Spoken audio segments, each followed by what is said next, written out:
Objective of the fast. The objective of the fast, as delineated in the above quoted verses of Surah Baqarah, is to create the fear of God in a person. The Quranic words used are لَعَلَّكُمْ تَتَّقُونَ, or that you may attain taqwa. In the parlance of the Quran, taqwa means that a person should lead his life within the limits set by God and should keep fearing Him from the core of his heart, and if ever he crosses these limits, there will be no one except God to save him from its punishment. How does the fast engender taqwa in a person? To understand the answer to this question, three things are necessary. Firstly, the fast revives with full force the concept in the mind of a person that he is God's servant. As soon as certain natural desires of the body are given up, the feelings of servitude spring forth and continue to enhance. These feelings totally overwhelm a person at the time of breaking the fast. Right from Fajr to this time, a person does not consume a single bite of food or a single drop of water merely because his Lord had directed him to refrain from them. When the ritual of the fast is observed every year with vigilance, a profound reality is infused in a person and in fact becomes ingrained in his instincts. And that is, he is a servant of his Lord, and it is only befitting for him that in other affairs of life also he submit to him and fully accept his authority by making his concepts and deeds totally subservient to the Almighty. With this awareness, a person's faith in the Almighty becomes a living and vibrant phenomenon. It is because of this that he does not merely believe in God, but in fact believes in an all-hearing, all-seeing, all-knowing, and all-wise being who is just and is fully aware of what a person conceals and reveals, and in no circumstances can a person shun obedience.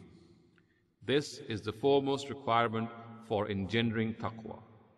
Secondly, the fast is a means of making a person appreciate the fact from the bottom of his heart that one day he will be held accountable before the Almighty. Although all Muslims believe in this accountability, yet while fasting, when the onslaught of thirst, hunger, and carnal desire make life difficult for a person, it is only this awareness of being accountable before the Almighty that stops a person from fulfilling these needs. For hours during the whole month of Ramadan, he abstains from these needs merely because one day he will have to face the Almighty. In the scorching days of summer, when his throat becomes totally dry, he refrains from ice and water which he can easily access and consume. When spasms of hunger unsettle him, he desists from food which is at hand. And when a husband and wife can easily satisfy their carnal desires, they abstain from doing so, all in order to please the Almighty. This abstention requires a lot of effort. Thus, the awareness of being answerable to God is fully implanted in a person. A little deliberation shows that this is the second most important thing in engendering taqwa. Thirdly, patience is necessary for taqwa, and it is the fast that produces patience in a person. In fact, to be trained in the trait of patience, perhaps there is no easy and effective way than the fast. In a nutshell, the trial that we have been put through is that on the one hand, we are pulled by our strong physical and carnal desires, and on the other hand, we are required by the Almighty to live a life within the limits set by Him. This trial requires that we exercise patience at every step of our life. If the traits of honesty, veracity, justice, forbearance, forgiveness, keeping promises, perseverance on the truth, avoiding evil, and eschewing lust are not present in a person, taqwa has no basis, and without patience, these traits cannot be espoused in a person. It is this taqwa which is the objective of the fast, and the month of Ramadan has been fixed for it. It has been referred to above that the reason for this is that the revelation of the Quran started in this month. What is the relationship of the Quran with the fast? Imam Amin Yasin Islahi answers this question in the following words. A person who reflects will easily reach the conclusion that intellect is perhaps the greatest gift of the Almighty to man, and the Quran is even a greater gift because the intellect receives real guidance from the Quran. Without the Quran, intellect will continue to stumble in the darkness, even if it is equipped with the eyes of science. It was only befitting that the month in which this great gift was given to mankind should be devoted to thank the Almighty and to glorify Him, so that people are able to constantly acknowledge this favor. To express this gratitude and to glorify the Almighty, the ritual of fast was divinely ordained, which is a means of engendering taqwa. It is taqwa upon which rests the basis of religion and its continued existence in this world, and for whose followers this Quran was revealed as guidance. In other words, the wisdom of the Quran should be understood in the sequence that only they can truly benefit from the Quran who have taqwa, and one special way of attaining it is through the fast. For this reason, the Almighty stipulated fast for this month in which the Quran was revealed. In other words, the Quran is the season of spring for this world, and the month of Ramadan is the season of spring and the crop which this spring nurtures and develops in the crop of taqwa. Amin Hasan Islahi, Tadabbur Quran, Volume 9, page 451. This objective is necessarily achieved through the fast. However, for this it is essential that those who fast must refrain from certain wrongdoings which strip the fast of its blessings.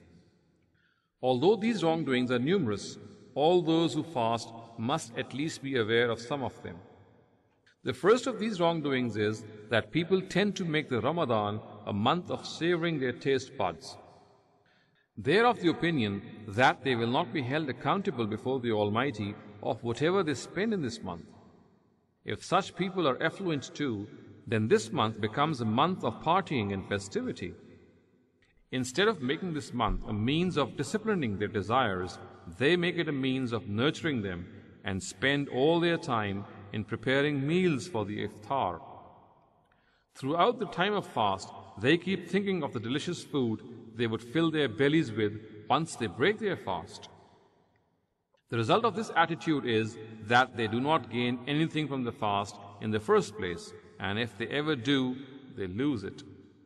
One way to tackle this bad habit is to desist from making eating and drinking one's prime concern in life.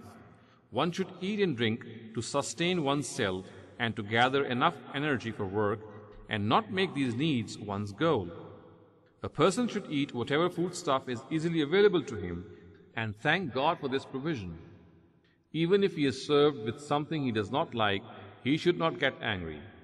If he has been blessed with wealth, he should spend it on the poor and the needy, instead of spending it on savoring his taste. Such spending will indeed add to the blessings of his fast. The practice of the Prophet Muhammad ﷺ in spending in the way of God is precisely this. Ibn Abbas Raziyallahu anhu says that even in normal times, the Prophet Muhammad ﷺ was the most generous. However, in Ramadan, he would become an embodiment of generosity. Al-Bukhari, Al-Jami As-Sahih, page 2, hadith number 6. The second wrongdoing is that since hunger and thirst make a person short-tempered, some people, instead of making the fast a means to control their temper, make it an excuse to vent it on others. They lose their temper on their wife and children and servants in very trivial matters. They seldom control their tongue, and if the situation gets worse, they don't hesitate in hurling abuses and insults on others. So much so, at times they even thrash their servants. After such bouts of battering, they end up comforting themselves by saying that such things do happen in the fast. The Prophet Muhammad ﷺ has advised a remedial measure for such an attitude. The fast should be used as a shield on such occasions instead of making it an excuse for being enraged. Whenever a person gets infuriated, he should remember that he is fasting. The Prophet Muhammad ﷺ is reported to have said, "The fast is a shield.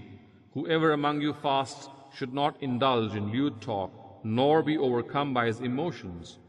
Then, if anyone abuses him or initiates a fight, he should respond by saying, I am fasting, my brother, I am fasting.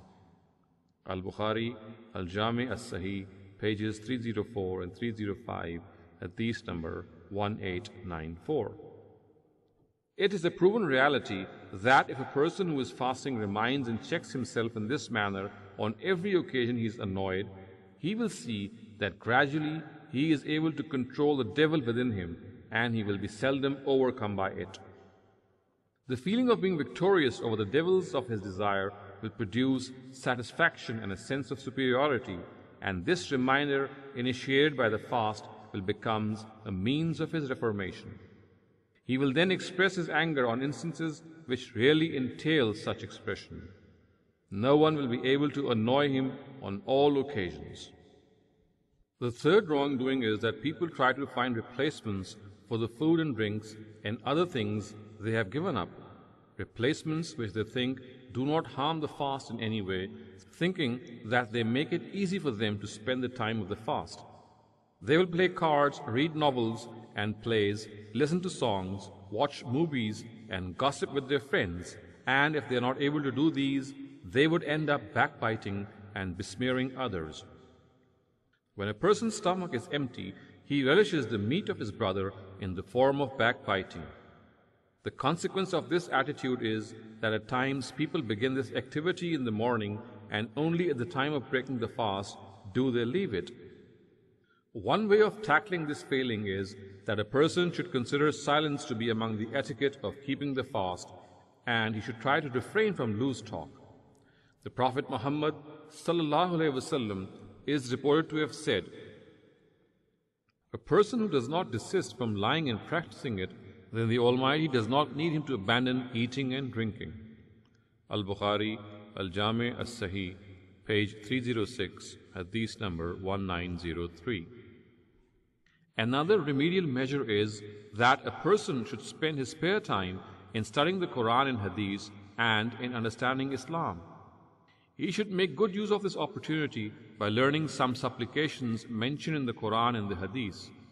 In this way, he will be able to save himself from trivial involvements, and later these learned supplications would help him in constantly remembering the Almighty. The fourth wrongdoing is that sometimes a person does not fast for God. He merely fasts to protect himself from the criticism and condemnation of his family members and acquaintances, and sometimes he undertakes the hardship of fasting to feign religiosity. This too damages the real objective of the fast. One way to rectify this tendency is that a person should always keep reminding himself of the importance of the fast, and also reminding himself of the fact that if he has left so many cherished things of life, he should do this for the sake of the Almighty. Moreover, he should also try to keep some optional fasts besides the obligatory ones of Ramadan, and he should try to conceal these optional fasts as far as possible. It is hoped that in this way the obligatory fasts too would one day be kept by him purely for the sake of God.